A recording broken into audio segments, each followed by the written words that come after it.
इस वीडियो के अंदर हम जो लास्ट वीडियो था उसमें जो टॉपिक रह गया था उसको कंप्लीट करेंगे। लास्ट वीडियो के अंदर हम पढ़ रहे थे डाइलेक्ट्रिक्स के बारे में, और हमें मालूम है डाइलेक्ट्रिक्स क्या होते हैं। यूनिफॉर्म इलेक्ट्रिक फील्ड के अंदर ये यूनिफॉर्म इलेक्ट्रिक फील्ड का सेटअप है जो हमने बनाया था। दो प्लेट ली थी, उस एक पे प्लस चार्ज दिया, एक पे नेगेटिव चार्ज दिया, और इसके बीच में यूनिफॉर्म इलेक्ट्रिक फील्ड क्रिएट किया। जो इसके अंदर इलेक्ट्रिक फील्ड बनता है इसको हमने नाम दिया था ई नॉट, यानी original electric field. E naught यानी ओरिजिनल अप्लाइड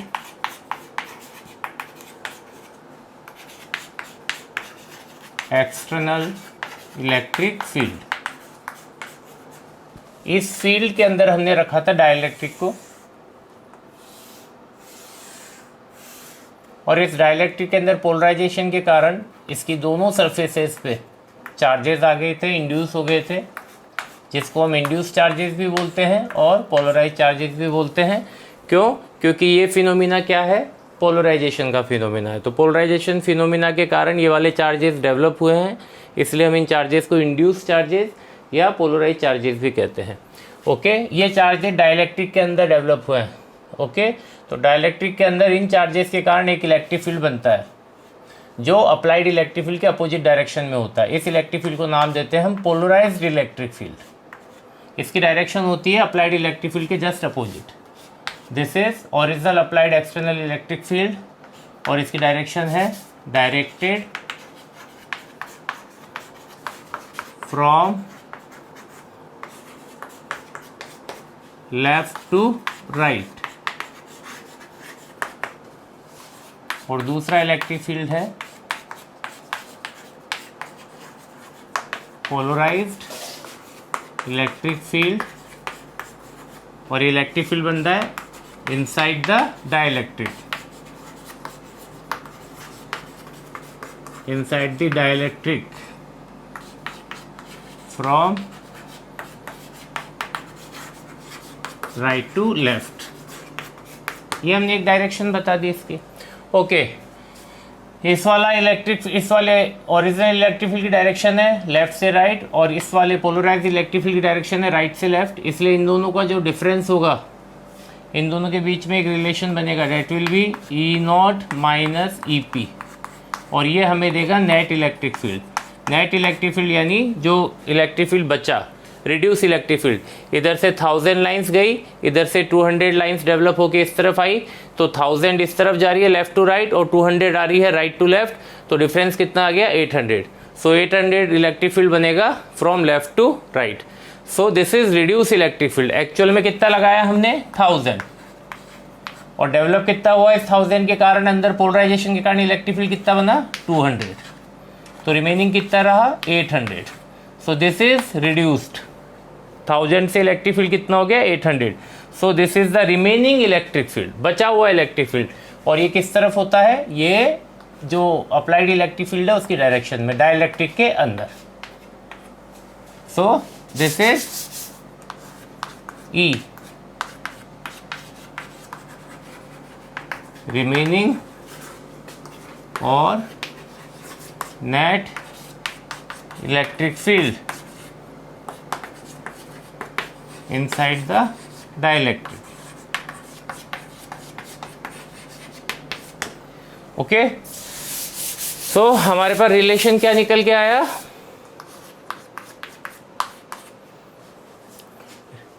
और इसकी डायरेक्शन होगी along E not, along applied field, applied electric field. Okay, तो इन तीनों के अंदर रिलेशन क्या निकल के आता है? E is equal to E naught plus E P vector form में, और हमें पता है ये दोनों अपोजिट डायरेक्शन में है, इसलिए इन दोनों के बीच का एंगल हो गया 180 डिग्री। तो अगर हम लॉ ऑफ पैरेललोग्राम वाले वेक्टर एडिशन के अंदर थीटा की वैल्यू 180 रखेंगे तो यहाँ पे नेगेटिव का साइन आ जाएगा। तो मैग्नीट्यूड की फॉर्म में हम इसको लिखेंगे E naught minus E P. Okay, so ये हमारा एक रिलेशन, फर्स्ट रिलेशन। ओके, इस रिलेशन को हम एक्सटेंड भी कर सकते हैं। ओके, इस रिलेशन को हम एक्सटेंड कर देते हैं, इसको अभी फर्स्ट इक्वेशन नाम नहीं देते, इसको एक्सटेंड करके लिख सकते हैं हम, E can be written as E naught minus sigma P upon epsilon naught. Okay, जो पोलराइज इलेक्ट्रिक फील्ड है जो डाइलेक्ट्रिक के अंदर बन रहा है from right to left hand side, तो ये इलेक्ट्रिक फील्ड कौन से चार्जेस के कारण बन रहा है? जो डाइलेक्ट्रिक के ऊपर चार्जेस पोलराइज हुए हैं, जो चार्जेस इंड्यूस हुए हैं। सो इंड्यूस चार्जेस के कारण ये इलेक्ट्रिक फील्ड बन रहा है, sigma P upon epsilon not. Sigma P क्या है? डाइलेक्ट्रिक के ऊपर जो चार्जेस इंड्यूस हुए हैं, ये सिग्मा P इन चार्जेस की डेंसिटी है जो डाइलेक्ट्रिक के अंदर इंड्यूस हुए। ओके, नाउ इसको एलसीएम ले लेते हैं अपन। So this will be E epsilon naught, E naught epsilon naught minus sigma P, और सिग्मा P की वैल्यू हमें पता है, पोलराइजेशन वेक्टर, उसको हम सिग्मा P कह सकते हैं। हमने एक रिलेशन बनाया था, polarization vector is equal to dipole moment per unit volume of the dielectric. इसके इस डाइलेक्ट्रिक के अंदर, ये डाइलेक्ट्रिक के पास क्या है? थिकनेस है। ये डाइलेक्ट्रिक ऐसे रखा हुआ है, इन दोनों मेटल की प्लेट्स के, ये मेटल की प्लेट है, ये मेटल की प्लेट है, इसके बीच में डाइलेक्ट्रिक ऐसे रखा हुआ है। इसकी थिकनेस को हम जरा जूम करके देख रहे हैं। ओके, तो ये डाइलेक्ट्रिक है, इस डाइलेक्ट्रिक के पास वॉल्यूम है। वॉल्यूम कैसे निकालेंगे हम? इसका सरफेस एरिया इनटू थिकनेस, तो इससे इसका क्या आ जाएगा? वॉल्यूम आ जाएगा। ओके, तो वॉल्यूम यानी डाइलेक्ट्रिक का volume. This is dipole moment, dipole moment per unit volume. इसके अंदर कितने चार्जेस, कितने मॉलिक्यूल्स डाइपोल बना रहे हैं।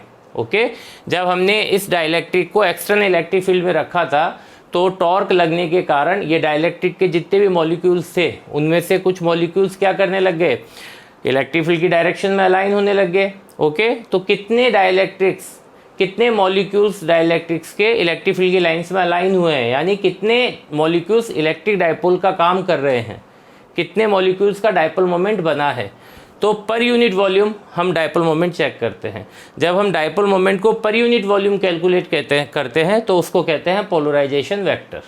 Okay, so dipole moment per unit volume, dipole moment का फॉर्मूला होता है Q into 2L upon volume, dielectric का वॉल्यूम। इस डाइलेक्ट्रिक की थिकनेस को मान लेते हैं T, और इसका जो एरिया है, सरफेस एरिया, उसको मान लेते हैं A। तो वॉल्यूम कितना हो गया? A इंटू T, और यहाँ पे Q कौन सा चार्ज? ये डाइपोल मोमेंट कहाँ बन रहा है? ये डाइपोल मोमेंट डाइलेक्ट्रिक के अंदर बन रहा है। कौन से चार्जेस के कारण? डाइलेक्ट्रिक के पोलराइज चार्जेस के कारण। तो ये कौन सा चार्ज है? पोलराइज चार्ज या इंड्यूस चार्ज। तो QP इंटू 2L, 2L कितना है? पॉजिटिव और नेगेटिव, नेगेटिव और पॉजिटिव चार्ज के बीच में डाइपोल मोमेंट बनता है। तो डाइपोल मोमेंट की डिस्टेंस कौन सी आएगी? नेगेटिव और पॉजिटिव चार्ज के बीच की डिस्टेंस कितनी है? T अपॉन A इंटू ये T थिकनेस, T से T कैंसिल हुआ, हमारे पास आ गया polarize charges upon area. Charge upon area, charge upon area क्या होता है? Surface charge density. तो सरफेस चार्ज डेंसिटी, और कौन से चार्जेस के कारण? इंड्यूस चार्जेस के कारण, पोलराइज चार्जेस के कारण, इसलिए कौन क्या आ गया? Sigma P। सो पोलराइजेशन वेक्टर किसके इक्वल है? सिग्मा P के इक्वल है। तो सिग्मा P की जगह हम क्या लिख सकते हैं यहाँ पे? E naught epsilon naught minus P for polarization vector. Okay, तो ये हमारे पास एक रिलेशन निकल के आया। नाउ इसको नाम दे देते हैं first, this is first equation, ये वाली फर्स्ट इक्वेशन, और P is equal to sigma P, ये सेकेंड रिलेशन। और फर्स्ट और सेकेंड की हेल्प से फ्रॉम इक्वेशन 1 एंड 2 हमें ये वाला रिलेशन मिलता है। This is third equation. Okay, now हमें एक चीज़ और पता है, जो पोलराइजेशन है वो नेट इलेक्ट्रिक फील्ड यानी कि रिड्यूस इलेक्ट्रिक फील्ड, जो अंदर इलेक्ट्रिक फील्ड बच रहा है उसके डायरेक्टली प्रोपोर्शनल होता है। कैसे? देखिए, हमने इधर से लगाया 100 इलेक्ट्रिक फील्ड, अंदर से हमें पोलराइज इलेक्ट्रिक फील्ड मिला 40, तो अंदर बचा कितना इलेक्ट्रिक फील्ड 60। अब जो बचा हुआ इलेक्ट्रिक फील्ड है अंदर 60, वो कैसे काम करता है देखिए।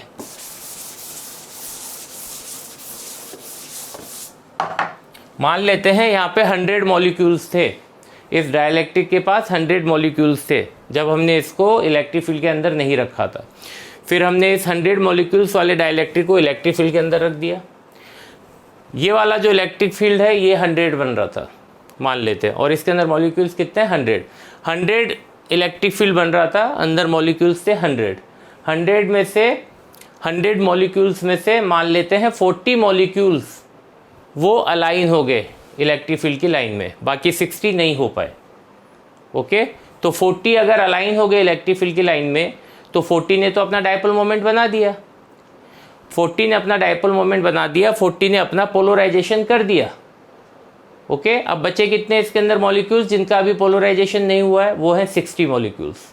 ओके, और इलेक्ट्रिक फील्ड कितना बचा 60। देखिए हमने कितना लगाया, ई नॉट कितना लगाया 100 हमने इलेक्ट्रिक फील्ड लगाया,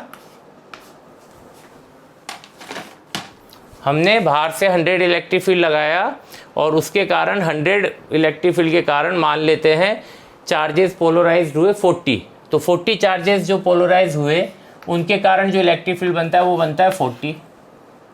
तो बचा कितना नेट इलेक्ट्रिक फील्ड बचा 60 इलेक्ट्रिक फील्ड अभी बचा है हमारे पास। किस तरफ? इस तरफ। और अंदर कितने मॉलिक्यूल्स हैं जो अभी और पोलराइज होना बाकी है? पोलराइज से मतलब उनका अभी डायपोल मोमेंट, उनको अभी इलेक्ट्रिक फील्ड की लाइन में अलाइन होना बाकी है, इलेक्ट्रिक फील्ड की लाइन में अलाइन होंगे, फिर प्लस और माइनस सेपरेट होंगे, यानी उनको पोलराइज होना है अभी। तो 60 मॉलिक्यूल्स अभी बचे हैं, और उन 60 मॉलिक्यूल्स को पोलराइज कौन करेगा? बचा हुआ इलेक्ट्रिक फील्ड। ओके, तो जो पोलराइजेशन होगा इस डाइलेक्ट्रिक के अंदर वो किस पे डिपेंड करेगा? वो बचे हुए इलेक्ट्रिक फील्ड पे डिपेंड करेगा। ओके, तो बचा हुआ इलेक्ट्रिक फील्ड जो है ये डिसाइड करेगा कि अब जो उसके पास इस डाइलेक्ट्रिक के अंदर 40 मॉलिक्यूल्स थे, 40 मॉलिक्यूल्स पोलराइज हो गए, पोलराइज 40 मॉलिक्यूल्स जो पोलराइज हुए उन्होंने इलेक्ट्रिक फील्ड बनाया 40 पोलराइज इलेक्ट्रिक फील्ड। ओके, अब मॉलिक्यूल्स कितने बचे हैं 100 में से 60, तो 60 मॉलिक्यूल्स अभी और पोलराइज होना बाकी है। उनको पोलराइज अब कौन सा इलेक्ट्रिक फील्ड करेगा? जो इसके अंदर बचा हुआ है, इसके अंदर बचा हुआ इलेक्ट्रिक फील्ड कौन सा है 60। तो ये इलेक्ट्रिक फील्ड डिसाइड करेगा कि बचे हुए मॉलिक्यूल्स का पोलराइजेशन होगा या नहीं होगा। अगर होगा भी तो सब 60 मॉलिक्यूल्स का हो जाएगा, 60 में से भी मान लेते हैं 30 का ही हुआ। ओके, मान लेते हैं जो इलेक्ट्रिक फील्ड बचा वो है 60। ओके, और अंदर मॉलिक्यूल्स जो बचे हैं अभी जो पोलराइज नहीं हुए वो भी कितने हैं 60। ओके, ये इलेक्ट्रिक फील्ड अभी अंदर लगता है, और मान लेते हैं 60 मॉलिक्यूल्स में से 30 पोलराइज हो जाते हैं। वापिस से पोलराइज इलेक्ट्रिक फील्ड इस तरफ कितना बना 30। तो अब हमारे पास नेट इलेक्ट्रिक फील्ड कितना बचा 30, और मॉलिक्यूल्स भी कितने बच गए पोलराइज होने के लिए 30। तो आने वाले टाइम में अब जो 30 मॉलिक्यूल्स पोलराइज नहीं हुए हैं, बचे हुए हैं 100 में से पहले 40 हो गए पोलराइज, फिर 30 हो गए पोलराइज, बचे कितने 30 और। तो 30 में से अब और कितने पोलराइज होंगे ये कौन डिसाइड करेगा? बचा हुआ इलेक्ट्रिक फील्ड। तो यानी अंदर जो पोलराइजेशन हो रहा है डाइलेक्ट्रिक के अंदर, वो कौन डिसाइड कर रहा है कि वो डाइपोल्स का पोलराइजेशन होगा नहीं होगा, कितने मॉलिक्यूल्स का पोलराइजेशन होगा, ये सब कौन डिसाइड कर रहा है? ये डिसाइड कर रहा है बचा हुआ इलेक्ट्रिक फील्ड, यानी रिड्यूस इलेक्ट्रिक फील्ड। इसलिए जो पोलराइजेशन है वो किसके डायरेक्टली प्रोपोर्शनल है? रिड्यूस इलेक्ट्रिक फील्ड के डायरेक्टली प्रोपोर्शनल है। ध्यान रखिए, polarization external applied electric field के डायरेक्टली प्रोपोर्शनल नहीं होता है, रिड्यूस इलेक्ट्रिक फील्ड के डायरेक्टली प्रोपोर्शनल होता है। अगर यहाँ से प्रोपोर्शनलिटी का साइन हटाते हैं तो P इज इक्वल टू, यहाँ पे हमें दो कांस्टेंट मिलते हैं, एक ये और एक एप्सिलॉन नॉट E। ओके, इसको हम कहते हैं चाई, काई भी कहते हैं, साई भी कहते हैं। Okay, this is known as electrical susceptibility. इस वाले कांस्टेंट को हम कहते हैं electrical susceptibility. Okay, so this is proportionality constant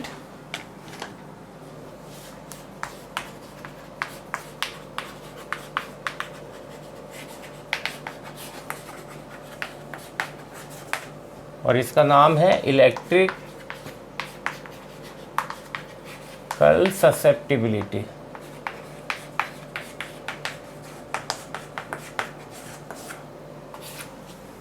और यहाँ पे एप्सिलॉन नॉट जो आया है ये इसको लेफ्ट हैंड साइड और राइट हैंड साइड की क्वांटिटीज़ की डायमेंशंस को इक्वल रखने के लिए हमने इसको यूज़ में लिया है। इसको डायमेंशनली फॉर्मूले को करेक्ट करने के लिए हमने इसको यहाँ पे एप्सिलॉन नॉट को यूज़ में लिया है। और एप्सिलॉन नॉट तो हम ऑलरेडी जानते हैं, इलेक्ट्रिकल परमिटिविटी 8.85 इंटू 10⁻⁻12 इसकी वैल्यू होती है। जो नई चीज़ है डेट इज़ दिस, इस सिंबल को याद कर लीजिए, इसको कहते हैं काई। ओके, इलेक्ट्रिकल ससेप्टिबिलिटी क्या चीज़ होती है? ससेप्टिबिलिटी का मतलब होता है कि हम कितने सेंसिटिव हैं। फॉर एग्जांपल, जैसे ही ठंड में जाता हूँ मुझे छींक आना शुरू हो जाती है। जैसे ही मैं ठंडे से गर्म में या गर्म से ठंडे में जाता हूँ तो मुझे बहुत ही जल्दी मेरे को छींक आना शुरू हो जाती है, नाक बहना शुरू हो जाती है। तो इसका मतलब मैं क्या कह सकता हूँ कि जो मेरी बॉडी है वो टेम्परेचर में जो चेंज आता है उसके प्रति काफ़ी सेंसिटिव है, यानी काफ़ी ससेप्टिबल है।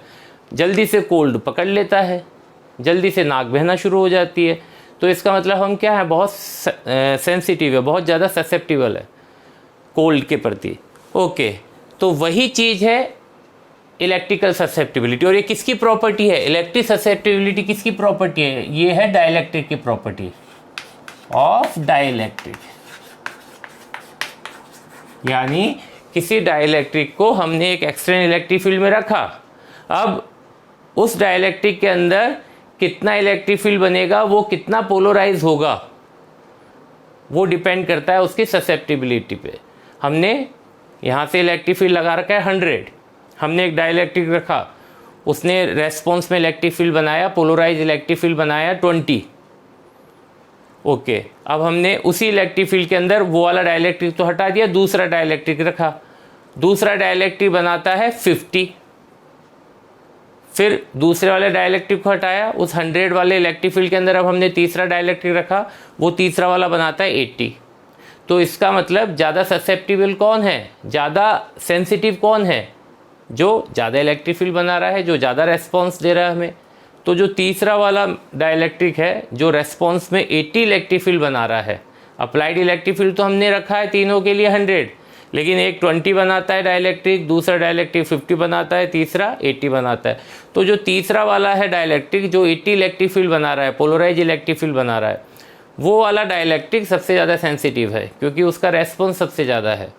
ओके, उसके अंदर पोलराइजेशन सबसे ज़्यादा हो रहा है, उसमें डाइपोल मोमेंट सबसे ज़्यादा बन रहा है। तो वो वाला डाइलेक्ट्रिक हम कहेंगे उसकी इलेक्ट्रिकल ससेप्टिबिलिटी काफ़ी ज़्यादा है। ओके, सो ससेप्टिबिलिटी मतलब यही होता है कि कौन सा डाइलेक्ट्रिक इलेक्ट्रिक फील्ड के लिए कितना ज़्यादा सेंसिटिव है। ओके, सेंसिटिव किस काम के लिए? तो इस काम के लिए, इलेक्ट्रिक फील्ड बनाने के काम के लिए, डाइपोल मोमेंट्स बनाने के काम के लिए, पोलराइजेशन बनाने के काम के लिए, इस काम के लिए वो कितना सेंसिटिव है। ओके, वो कहलाती है उस डाइलेक्ट्रिक की इलेक्ट्रिकल ससेप्टिबिलिटी। ओके, नाउ इस रिलेशन को देखिए, इसको हमने नाम दिया फोर्थ इक्वेशन। तीसरी और चौथी इक्वेशन को मिला के हम लिख सकते हैं from equation third and fourth we can write E epsilon naught is equal to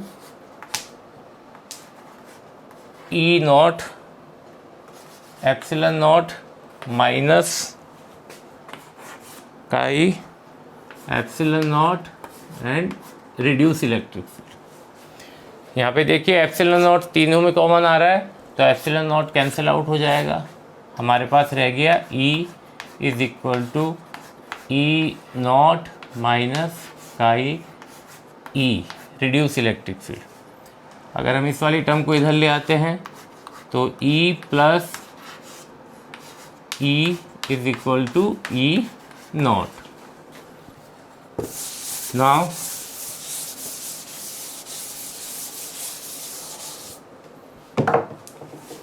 इसमें से E कॉमन आ गया, 1 plus chi is equal to E naught. This term is known as dielectric constant K.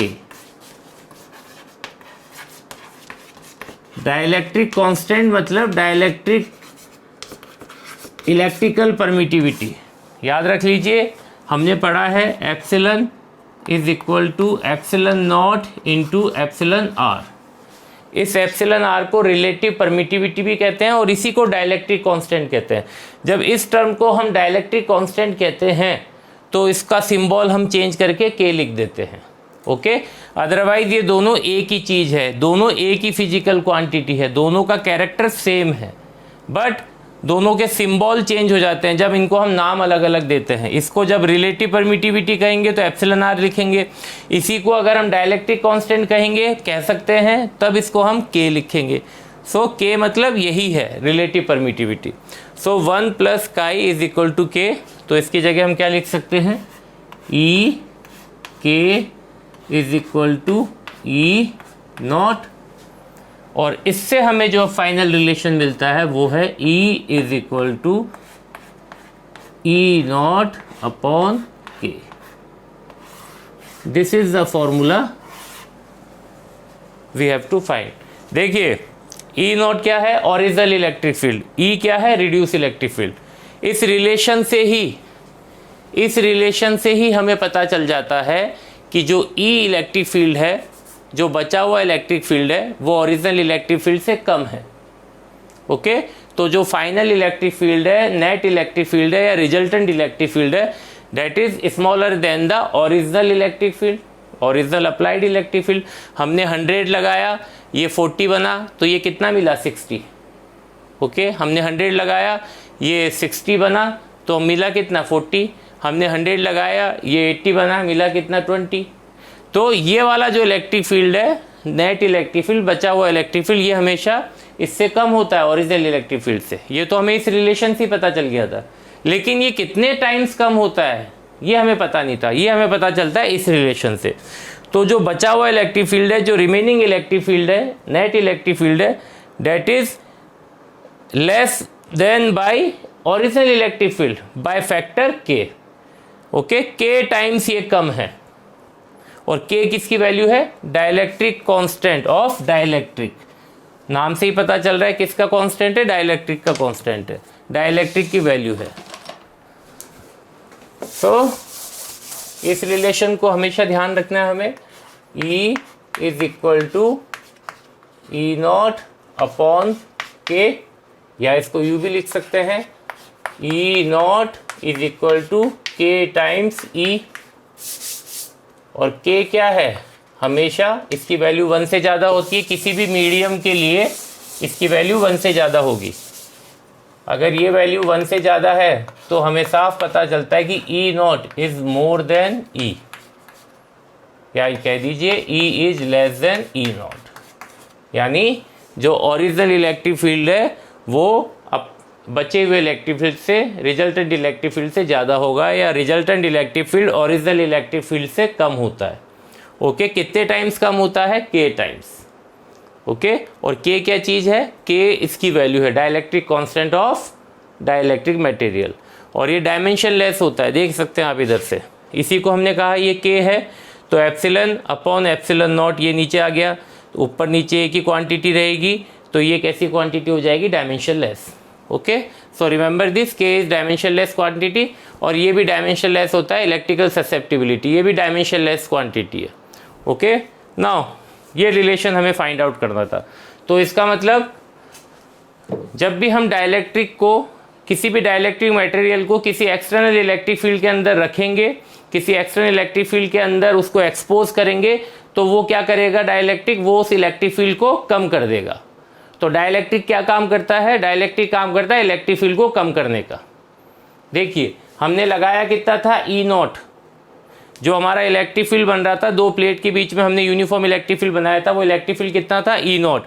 फिर हमने वहाँ पे एक dielectric रख दिया, उस डाइलेक्ट्रिक ने उस इलेक्ट्रिक फील्ड को क्या कर दिया, कम कर दिया। कितने टाइम्स कम कर दिया, के टाइम्स। के क्या चीज़ है, के उस डाइलेक्ट्रिक मटेरियल क्या डाइलेक्ट्रिक कांस्टेंट है, नंबर है।